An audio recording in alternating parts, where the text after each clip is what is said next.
Quem é Gideão aqui diz amém? Amém. Quem é valente aqui diz amém? Amém. Eu sou valoroso, Jesus. Sou valoroso. Tem dia que eu falo minhas coisas, a gente pega quase a semana toda, às vezes. Eu chego em casa só poeira. Eu falo, meu Deus do céu, não vai nada, né? Estou aguentando, não vai com nada. E às vezes eu só com o meu público aqui, a gente é tomado pelo algo assim que você vê que é de Deus. Porque de nós não temos força para nada. Amém, irmão? Aí quando eu desço daqui, eu falo, ai Jesus, meu Deus, que fraqueza. Mas Deus é Deus, irmão. Deus é Deus. Diga aí, nesta noite eu sou forte, eu sou forte. Eu sou forte, Jesus Cristo. Se Deus passou como eu, você passou, irmão. Se Deus passou como eu, você passamos, irmão.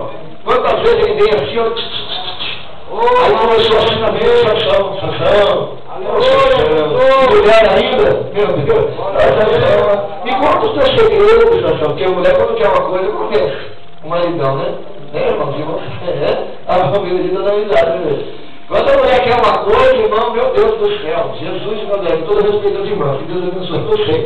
Mas quando você quer uma coisa, não, irmão, não tem coração duro que aguente. Aí, Sansão, oh, meu Deus, aqui, mamãozinho, aqui, mamãozinho, que mãozinho.